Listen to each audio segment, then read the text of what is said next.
बातें ध्यान से सुन लेनी है, समझ लेनी है आप लोगों को बहुत ध्यान से,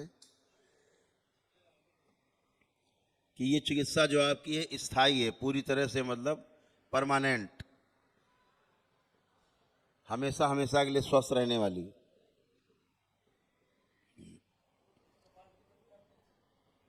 अभी कर दो, निकल जान दो, धीरे धीरे निकल जान दो,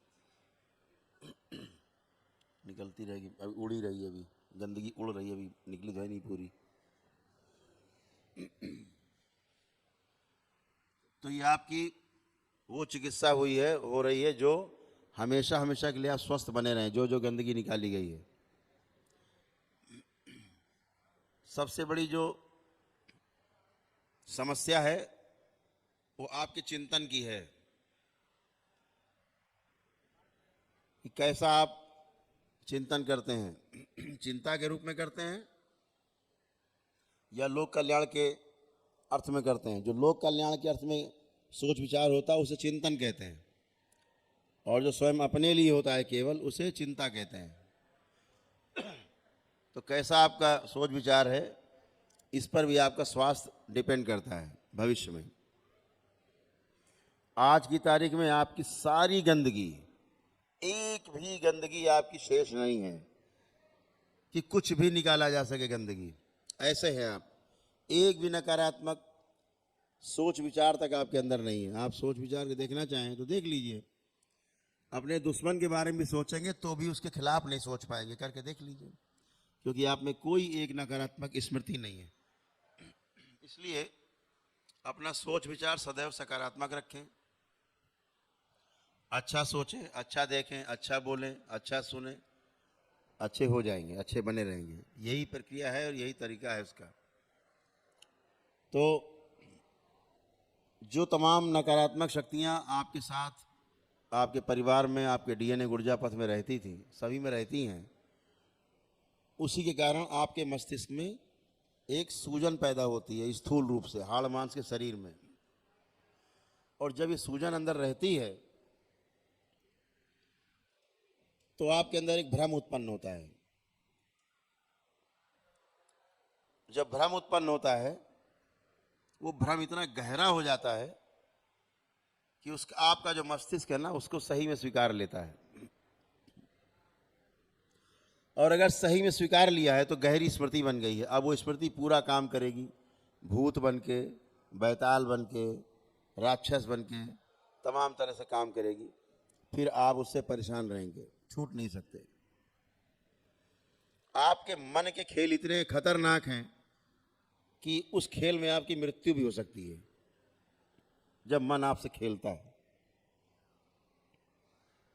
और मन किसका है? तो वो भी आपका है, बाहर से नहीं आया है। केवल आपने बाहर से गंदगी इनवाइट की है, क्योंकि गंदगी और अच्छी चीज़ें तो बाहर से, सब कुछ बाहर उपलब्ध है। जैसे अपने अंदर, उसे बाहर भी उपलब्ध है। जो आपके अंदर है वही आप आकर्षित करेंगे। अगर आपके अंदर गंदगी है तो बाहर से आप गंदगी को आकर्षित करेंगे। आपके अंदर अच्छी चीज़ें हैं, अच्छाई, अच्छी सोच है, तो बाहर से अच्छी चीज़ें आप आकर्षित करेंगे, वही आएंगे। तो आपको सोच विचार पे अपने थोड़ा सा ध्यान जरूर देना है। तो जो आपके मस्तिष्क में सूजन हो जाती है, फिर भ्रम उत्पन्न होते हैं, भ्रम के कारण रोग उत्पन्न होते हैं। वह रोग बुखार से लेकर के और आपके कैंसर, एड्स, तमाम बीमारियां, बड़ी बड़ी जो असाध्य रोग हैं, वो सब बनते हैं आपके शरीर में। तो आपको ये भ्रम समाप्त करना है, ये सूजन हटानी है। सूजन हटाने के लिए अभी तक इस पृथ्वी में ऐसी कोई औषधि नहीं बनी है जो आपकी सूजन हटा सके। सूजन हटाने के लिए डॉक्टर एक ही बात बोलते हैं न्यूरो के, हमें आपकी सर्जरी करनी पड़ेगी, आपके ब्रेन की सर्जरी करनी पड़ेगी। तो सर्जरी करनी पड़ेगी ब्रेन की, मतलब एक और समस्या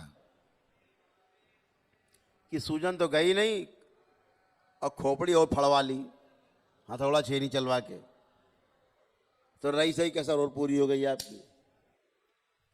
तो सूजन जाने की कोई दवा नहीं बनी आज तक।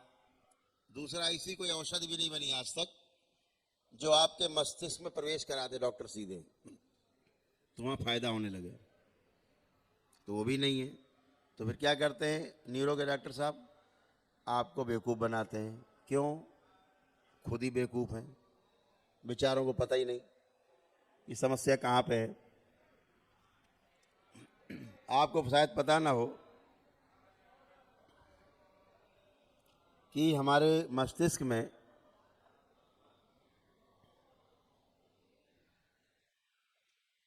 एक सेकंड में, ये आधुनिक विज्ञान भी कहता है, अब आधुनिक चिकित्सा विज्ञान अब इसको कहता है, मानता नहीं, कहता यहाँ होता है। आपको जान के आश्चर्य होगा, आपके मस्तिष्क के अंदर निरंतर विस्फोट होते रहता है, विस्फोट चलते रहते हैं। और आपको ये जान के आश्चर्य होगा कि एक सेकंड में, एक मिनट नहीं कह रहे हैं, एक घंटा नहीं कह रहे हैं, एक घंटा या एक मिनट नहीं कह रहे हैं, एक सेकंड में आपके इस मस्तिष्क के अंदर 1,00,000 केमिकल रिएक्शन होते हैं हर सेकंड।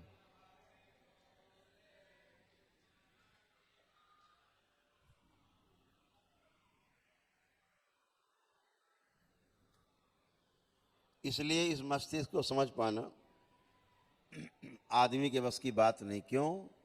क्योंकि इसे आदमी ने नहीं बनाया है। जो चीज़ आदमी ने नहीं बनाई है और स्वयं उसमें लगी हुई है, उसको समझ पाना थोड़ा मुश्किल काम है। ख्याली पुलाव पका लेता है, समझ नहीं पाता। समझने के लिए ये 2 आंखें नहीं, ये एक आंख चाहिए, जो बेचारे वैज्ञानिकों के पास नहीं है। उनके पास 2 आंखें हैं, दूरबीन से देखते हैं, इसलिए समझ नहीं पाते। जहां 2 चीजें रहेंगी वहां भ्रमित होंगे। प्रेम गली अति सांकरी, जामे द्वय न समाये, 2 हुआ गड़बड़ हुआ, है ना? एको हम द्वितीयो नास्ति, एक ही है।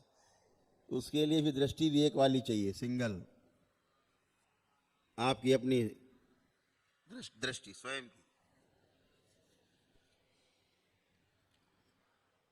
और इसीलिए जो बड़े बड़े वैज्ञानिक हुए, चूँकि उनका कंसंट्रेशन, उनका जो ध्यान देने की क्षमता, एकाग्रता बहुत पैनी हो जाती है वैज्ञानिक की, जो रिसर्च करते हैं, अगल बगल से टूट जाते हैं। वो ध्यान ही है, वो एक प्रकार का ध्यान है, गहरा ध्यान है उनका। वो धीरे धीरे उनकी ये दृष्टि खुलती जाती है।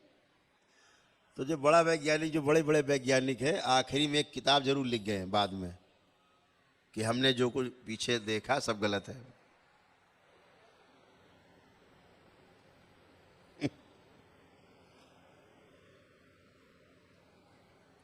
क्योंकि वो धीरे धीरे विज्ञानी से ज्ञानी बन जाता है, फिर उसकी 2 दृष्टि जो है वो बंद होकर के सिंगल वाली खुल जाती है। तो पछताता है जिंदगी भर कि मैंने क्या कहा, क्या था और क्या देख रहा हूँ, असली बात तो यहाँ है। लेकिन अब कहे किससे, कहे तो बेवकूफ़ समझा जाएगा, तो किताब लिख जाते हैं। सरकारें क्या करती हैं, किताबों को छिपा देती हैं क्योंकि थ्योरी गलत हो जाएगी। बुद्ध को इस देश से क्यों दौड़ाया गया, भगाया गया? गौतम बुद्ध को, गौतम बुद्ध ने जैसा देखा वैसा बोल दिया, जो देखा वही बोल दिया, सत्य बोलने से परहेज नहीं किया, बचाया नहीं कुछ, अपना नहीं जोड़ा उसमें। तो जितने ज्ञानी थे इस देश में, डंडा लेके निकल पड़े और कहा कि इसको भगाओ पहले देश से। क्या कह दिया भगवान बुद्ध ने? इतने कह दिया कि आत्मा नाम जैसी कोई चीज नहीं है जो मुक्त होती है, कोई आत्मा नहीं। तो पूरी थ्योरी गलत हो गई। भगवान श्री कृष्ण गीता में कह रहे हैं, पहले ही अध्याय शुरुआतें कह रहे हैं, एकदम पहला श्लोक कह रहे हैं, जो पहला अध्याय है, कि मैं शरीर नहीं, मैं आत्मा हूं। अब सारे उपनिषद, सारे वेद, शास्त्र, पुराण सब आत्मा पे आधारित है। बुद्ध ने कह दिया आत्मा होती ही नहीं, मानते ही नहीं। तो अब झगड़ा खड़ा हो गया ना। अब अगर वो थ्योरी लागू हो जाएगी आत्मा नहीं, तो पीछे ग्रंथ बेकार। ऐसे वैज्ञानिकों के सामने संकट। गैलीलियो ने, शायद गैलीलियो नाम था वैज्ञानिक का, उसने कह दिया था धरती गोल है। गैलीलियो था शायद। तो वहां की जो सरकार थी कहा इसको फांसी चढ़ा दो। क्यों? उनकी किताब में लिखा है, बाइबिल में, कि धरती चपटी है, अंडाकार है, अंडे की तरह चपटी है। और उसने, वैज्ञानिक था वो, गहरा जो ध्यानी हो गया था, विज्ञानी की जगह ज्ञानी बन गया वो, गहरा ध्यान। उसने देख लिया, अरे यार ये तो बिल्कुल गोल है, बिल्कुल। तो उसने कह दिया धरती चपटी नहीं, धरती गोल, कहीं इसको फांसी चढ़ाओ, पहले इसको लाओ। अब वो लाए गए भाई, कब बताओ भाई धरती गोल है कि चपटी है? तो उनका नहीं नहीं प्रभु, धरती चिपटी है, गोल है ही नहीं, बिल्कुल चिपटी है, अंडे की तरह। जान बचाओ किसी तरह इनसे। तो जान बचाई, तो सही बात कहने नहीं देंगे। सत्य सुनना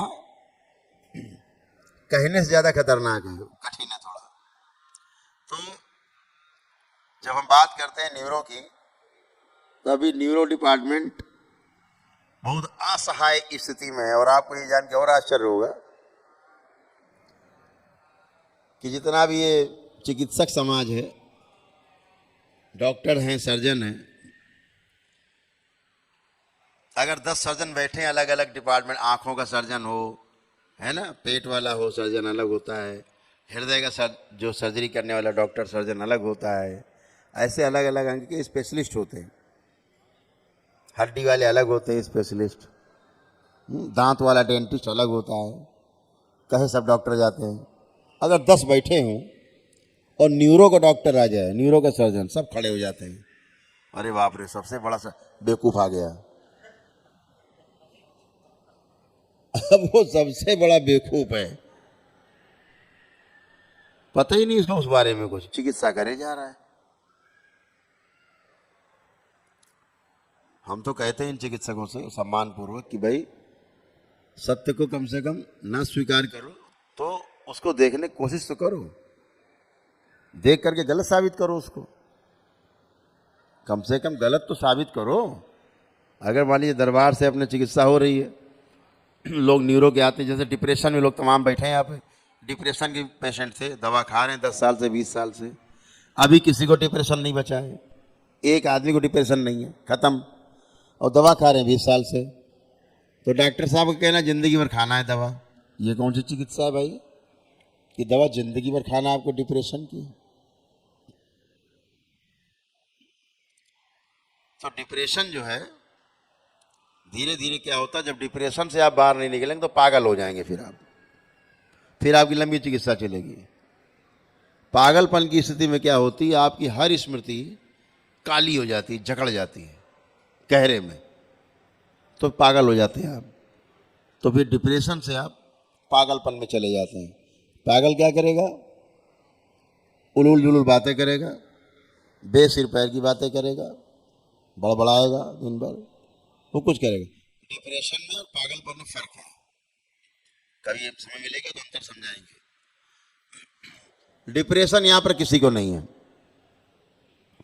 अब डॉक्टर साहब दवा खिला रहे हैं जिंदगी भर, यहां तो आए हो, अब प्रक्रिया पूरी करो, ठीक, तो कम से कम उस बात को समझना आवश्यक है। तो आपको भी समझना है कि दिमाग की सूजन जाना बहुत ज़रूरी है। अगर ये सूजन रहेगी तो इसका मतलब ये हुआ कि आप फिर से नकारात्मक सोचेंगे और धीरे धीरे धीरे धीरे फिर आप एक गट्ठर बनाएंगे, धीरे धीरे स्मृतियों का गट्ठर, और कोई नया रोग एक तैयार करेंगे शरीर में। फिर डॉक्टर साहब के पास जाएंगे, डॉक्टर साहब हमें देख लो जरा, हमारा पैर सड़ रहा है। तो उससे बचने के लिए, भ्रम से बचने के लिए मस्तिष्क की सूजन जाना आवश्यक है। उसके लिए दरबार में जो लेप है उसको मस्तिष्क में लगाना है कम से कम 3 माह तक। जो लोग डिप्रेशन या पागलपन के शिकार रहे हैं, बांध के लाए जाते रहे, गाली गलौज, मारपीट, तोड़फोड़ करते रहे, वो कम से कम 6 माह उसका लेपन का सदुपयोग करेंगे। ये आपको ध्यान रखना है। जो ऑटिज्म के बच्चे हैं, जिनके मस्तिष्क बच्चों के गर्भ में खराब हो गए माँ के, और चल मतलब कुछ भी नहीं लगता है कि बिल्कुल बच्चे पागल हैं कि क्या है, माँ बाप रोते हैं कैसा बच्चा पैदा हो गया। चूँकि दरबार उसको देखता है कि दैत्य जीवन रहते हैं जो प्रवेश कर जाते हैं और वो इसे उल्टा सीधा घर में कर देते हैं, उनको अपने भोग काटने होते हैं, मानव शरीर में आ जाते हैं। तो आपको लेपन करके इस सूजन को हटाना है। दरबार आपकी ऐसे मान के चलो 75% सूजन से लेकर के 90% तक दूर करता है आपकी सूजन। सूक्ष्म रूप से उसका इम्पेक्ट आता है स्थूल पे, लेकिन एक लंबा प्रोसेस है। अगर आप लेपन ना भी करें तब भी आपकी सूजन 2-3 साल में चली जाएगी धीरे धीरे, लेकिन लेपन करके उसको आप 3 महीने में 6 महीने में ख़त्म कर देते हैं। तो जो असाध्य रोगी रहे हैं वो लोग कम से कम 6 माह लेपन करेंगे, बाकी लोग 3-3 माह लेपन करें। लेपन जरूर करेंगे ताकि आपके रोग और कष्ट फिर आपको पलट के दोबारा नहीं बने। जो सूजन रहेगी तो नए रोग बनेंगे। ठीक है, तो इसको ध्यान रखना। दूसरा, आपको कुछ पुण्य दिए गए, जैसे एक श्री विष्णु सहस्रनाम के जप के पुण्य का अंश दिया गया और 3 रुद्राभिषेक के पुण्य दिए गए, जिसके द्वारा आपकी गरीबों की हाय कट पाई, जिसके द्वारा आपके तमाम जो श्राप हैं वो कट पाए, काल सर्प दोष कट पाए। तो आप लोग आंख बंद करके देखेंगे किसी को एक सर्प नहीं दिखाई देगा, तो समझ लेना हमारा काल सर्प दोष कट गया है। तो काल सर्प दोष आपके कट गए सबके, तो आपके उसी से कटे हैं जो आपको पुण्य मिले। तो जो लोग सक्षम लोग हैं अब से लेकर के 1 वर्ष के अंदर इसको कर जरूर लेंगे। ठीक है, चाहे यहाँ दरबार में रह के करें और चाहे अपने घर में करें। दरबार में करेंगे, यहाँ किट बनी हुई है, बाकी रुद्राभिषेक हो ही रहा, देखिए रहे आप, चल ही रहे हैं सबके, तो आप दरबार में कर सकते हैं। नहीं, अपने घर में आप ब्राह्मणों को बुला करके वहाँ अपने पड़ोस में ब्राह्मण आपके होंगे मोहल्ले में, बुला करके विधि पूर्वक वहाँ भी कर सकते हैं। तो दोनों तरह से कर सकते हैं।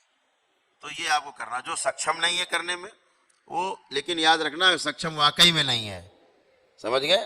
कंजूस नहीं कि हाँ ठीक है अरे क्या होगा इससे, तो भी झेलना। उसके आगे बैंड बजना तय है तुम्हारा, पक्का है। 1 साल बाद बैंड बजना शुरू हो जाएगा, क्योंकि पुण्य वापस हो जाएंगे 1 साल के अंदर दिए गए, तो फिर बैंड बजेगा, फिर आप लौटे थैंक यू करते हुए। तो इसलिए जो सक्षम नहीं है वाकई में, वो दरबार से प्रार्थना कर लेंगे कि बाबा हम सक्षम नहीं हैं, हम जब भी सक्षम होंगे 2-4-10 साल में, 20-25 साल में, 50 साल में जिंदा रहते कभी भी, या अगले जन्म में जब भी तड़प के फिर वैसे ही आएंगे, तो हम जरूर कर लेंगे। ठीक है, ये आप संकल्प कर लेंगे तो आपके पास पुण्य बना रहेगा, आप स्वस्थ बने रहेंगे। इसको ध्यान देना है। तो एक एक करके अभी आप लोग यहाँ खड़े होंगे, अंदर बुलाएंगे दरबार के सेवक। तो जो लोग हमारे सामने माइक पे खड़े हों, ध्यान रखें उनके परिवार के लोग रेलिंग पे पास जरूर खड़े हो जाएंगे। और 2 बातें और ध्यान से सुन लेनी है कि जिनके आरोग्य के हवन नहीं हुए हैं, जिनके आरोग्य के हवन नहीं हुए हैं, तो अच्छी बात तो ये है आगे से भविष्य में, जिनके ऊर्जा पथ में 2 या 2 से कम लोग हैं, 1 लोग हैं 2 लोग हैं, बंद करो, 1 या 2 लोग हैं, तो वो एक बार हमसे मिल लें, संकल्प में आके हम आपको ट्रीटमेंट करेंगे जैसे किया अभी। तो इनमें से 1 या 2 हवन, 1 या 2 लोग जो परिवार के जुड़े हैं आपके ऊर्जा पथ में DNA के, तो उसमें कम ऊर्जा खर्च होती है, ज़्यादा ऊर्जा रहती है 2 लोगों में कम बटती है, मतलब बहुत ऊर्जा रहती है आपके पास, तो आपके मारण कट भी जाते हैं। अगर कोई असाध्य रोग नहीं है तो हो सकता है कि उनको आरोग्य का हवन ना करना पड़े। लेकिन अगर 2 से अधिक लोग आपके DNA में हैं तो फिर आपको जो आपका ऊर्जा पथ है 2 से अधिक लोगों का, तो वो लोग तो आरोग्य का हवन करके ही तभी प्रवेश करना ज़्यादा अच्छा। अगर रोगी हैं, ये सब जो बना है ये हवन आपके रोगों के कष्टों के लिए बना, कि आपके शरीर के स्थूल रोग भी आपके जाएं, आपके कष्ट भी जाएं। ठीक है ना, तो रोगों के जाने के लिए आपकी आवश्यकता है एनर्जी की, एनर्जी नहीं है तो फिर आपको लिए समस्या है, आपके कष्ट नहीं जाते हैं। तो जिनके जो आरोग्य का हवन कर चुके हैं उनके सब के कट चुके हैं, पूरे यहाँ से लेकर परिवार तक के सभी के कष्ट और मारण सब कट चुके हैं, तमाम गंदगी कटी है जो रहती है आप में। बाकी लोग ध्यान रखेंगे कि इसका पहले वीडियो डाला जा चुका है ऑफिशियल चैनल पे दरबार के, कि जिनके 2 या 2 से कम लोग हैं ऊर्जा पथ में, वो तो एक बार आकर के संकल्प में शामिल हो जाए, टोकन लेके, वो तो ठीक है। लेकिन बाकी लोग करके ही अगर हवन बैठे संकल्प में ऊर्जा का, तो बहुत अच्छी बात है, ऊर्जा वृद्धि वाला आरोग्य का। तो फिर आपको बार बार भागने की आवश्यकता नहीं पड़ेगी। और ये भी बात ध्यान कर लीजिएगा, दिमाग में रखिएगा कि जो लोग ऊर्जा वृद्धि ये आरोग्य के हवन में, परिवार के मान लीजिए आपने 10 लोग रखे हैं हवन के पुण्य में, और यहाँ पर आपके 6 लोग शामिल हैं, 8 लोग शामिल हैं, जो भी उनके तो जो रोग हैं वो भी जाएंगे और कष्ट भी निकल जाएंगे सारे, ठीक है। लेकिन जो लोग इस हवन में शामिल नहीं रहे हैं तो उनको एक बार मेरे समक्ष जरूर आना होगा, जो रोगी हैं, एक बार के लिए, तो उनमें फंसी हुई ऊर्जा जो रहती है स्मृतियों की वो निकल जाए, रोगों की जो स्मृतियाँ रहती हैं वो निकल जाए, बाकी सब चला जाता है, मारण कट जाता है, परिवार कोई आदमी आए चाहे ना आए, इसी स्मृति के संकल्प में सब कट गया जिन्होंने कर लिया हवन।